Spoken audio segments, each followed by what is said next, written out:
The invitation. Jason sat in the back row of class. He never raised his hand. He never spoke first. He was the quiet boy with big thoughts, and no one to hear them. Every day looked the same. School. Walk home. Sit in his room. No messages. No parties. No laughter. He was not bullied. He was invisible. He often whispered to himself, "I am fine. I don't need anyone." But his heart knew that was not true. On a cold Tuesday, Jason opened his locker. Inside was an envelope. No name. No sender. Just a red wax seal. He looked around. No one noticed. He opened it. Inside, a card with one line. "You are invited. Friday.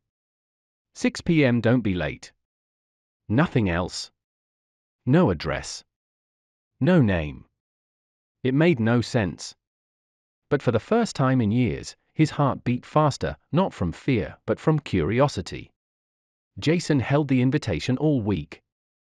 He hid it in his math book. He took it out at night. He stared at it like it was magic. It's probably a joke, he thought. Maybe it's not even for me. What if it is? He stood in front of his mirror on Friday at 5 p.m. He had no nice clothes. Just a clean shirt. He looked into his own eyes. He said, "Go. Just go. Even if you come back alone, go." He put the card in his pocket and stepped into the evening light. Jason walked without knowing where to go. The sky was orange. The air was cool. He followed the streetlights like breadcrumbs. Then, at the corner of Brook Street, he saw something. A door. Wooden. Old. But warm light shone under it. On the door, a red mark. The same wax symbol from the card. He stood frozen. His hands shook. He heard a voice in his mind. "Turn around. Go home. You don't belong." But another voice whispered louder. "You are here now. Knock." And so, he did. The door opened slowly. Inside, soft music. Candlelight. And people. Boys. Girls. Teenagers like him. Some shy. Some smiling. Some standing alone. No one laughed at him. No one asked, "Why are you here?" They welcomed him like a missing piece. A tall girl in a green sweater walked up. "I'm Kayla," she said. "You got the card too?"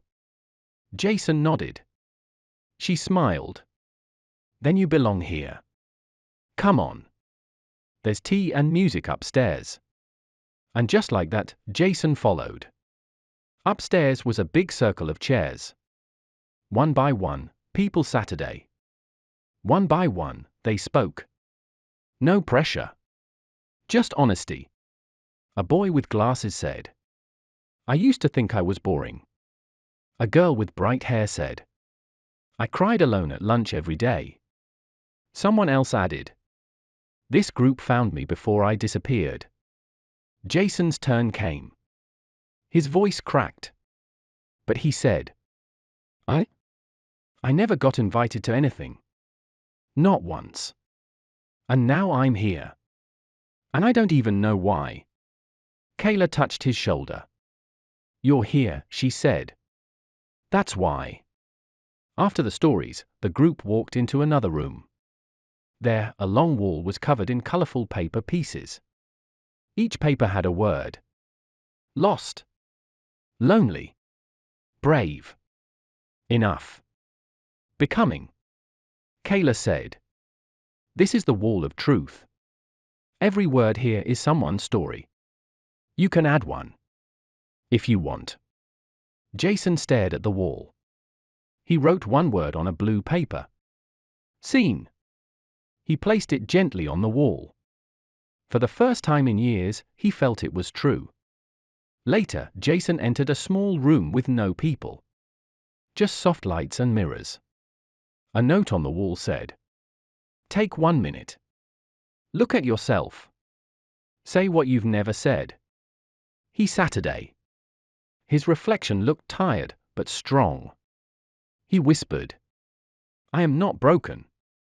Then louder, "I am allowed to take up space." The light in the room seemed to glow warmer. Before leaving, everyone was given a blank card. A guide said, "Write a letter to your future self. We'll send it to you in 1 year." Jason thought hard. Then he wrote, "Dear me. If you're reading this, it means you're still here. Remember tonight. Remember the room. The words. The warmth. You were invited once. But now you invite others. Don't forget, you are never alone." He sealed it and smiled. Jason left the house. The sky was dark now, but his chest was warm. He walked slower, not because he was tired, but because he wanted to hold on to the night. The invitation was still in his pocket. But it no longer felt like a mystery. Now, it felt like a beginning. He looked up. A star fell. And Jason whispered, "Thank you for choosing me." Jason returned to school on Monday. Same hallway. Same faces. Same noise. But something inside him was different. He noticed another boy sitting alone, same table every day, always looking at his hands. Jason walked over. Sat down. The boy looked surprised. Jason smiled. "Hi. I'm Jason. What's your name?" The boy blinked. "Ben." Jason said nothing else. Just sat beside him. That was enough. On Thursday, Jason found a small red envelope in his mailbox. Another invitation. Same wax seal. But this time, it had something extra. "You may bring 1 person with you." He thought of Ben. His heart raced. Could he? Should he? He remembered how scared he was last time. He walked up to Ben at lunch. "I have something for you," Jason said. "It's different. But I think you'd like it." Ben took the card. "Read it." "You really want me to come?" he asked. Jason nodded. "You belong, too."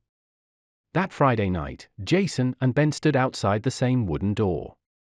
Ben was nervous. Jason smiled. "I was shaking last time, too." They knocked. Entered. Inside, candles. Kind faces. Warm tea. And now, Jason knew where to go, who to greet, what to say. He wasn't just a guest this time. He was part of the home. When Ben spoke during Story Circle, his voice cracked. But Jason squeezed his shoulder and whispered, "You're not invisible." Ben cried. So did Jason. After 2 more weeks, Jason became a helper. He welcomed new people. Served tea. Cleaned up. Then one day, Kayla said, "Next week, you'll host the Story Circle." Jason froze. "Me?" Kayla smiled. "You're ready." He remembered the boy in the back row. And the voice that once said, "You don't belong." He took a breath. "Yes. I'll do it." The fire was growing, and he was no longer just warming himself. He was the one lighting the flame. Jason stood in front of the same quiet room. The mirror still hung there. The same note on the wall. "Say what you've never said." But this time, he brought Ben with him. They both Saturday. Silence at first. Then Jason said to his reflection, "I am allowed to lead." Ben whispered to his, "I want to live. I really do." The room was quiet, but powerful. Jason looked at Ben. They didn't need to say anything more. Friday came.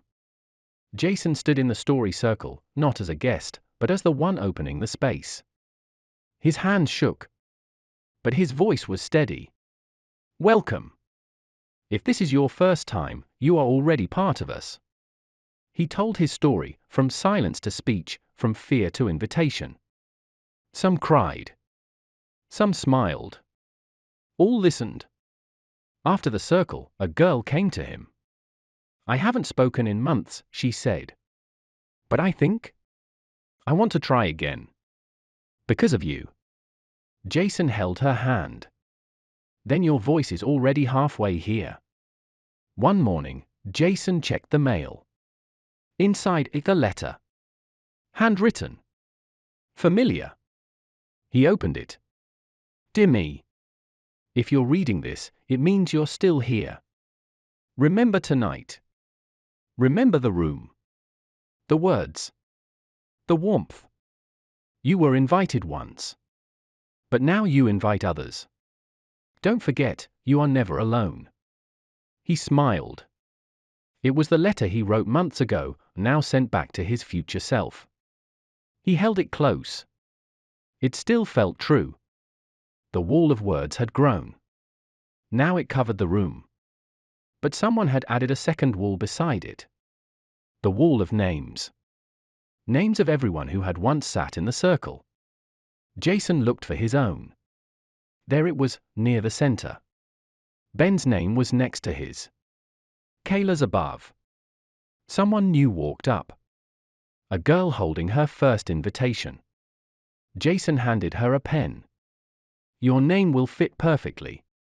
She smiled through tears. Thank you for letting me be seen. Jason whispered. You always were. The room was too small now. Too many guests. Too many new voices. Too many hearts ready to speak. So they moved the circle outside. Under stars. With lanterns and blankets. Jason looked around. People who once whispered now told stories. People who once cried now offered tea. People who once felt invisible now held hands. He wasn't the leader. He was just one of them. And that was enough. One day, Jason sat at his window.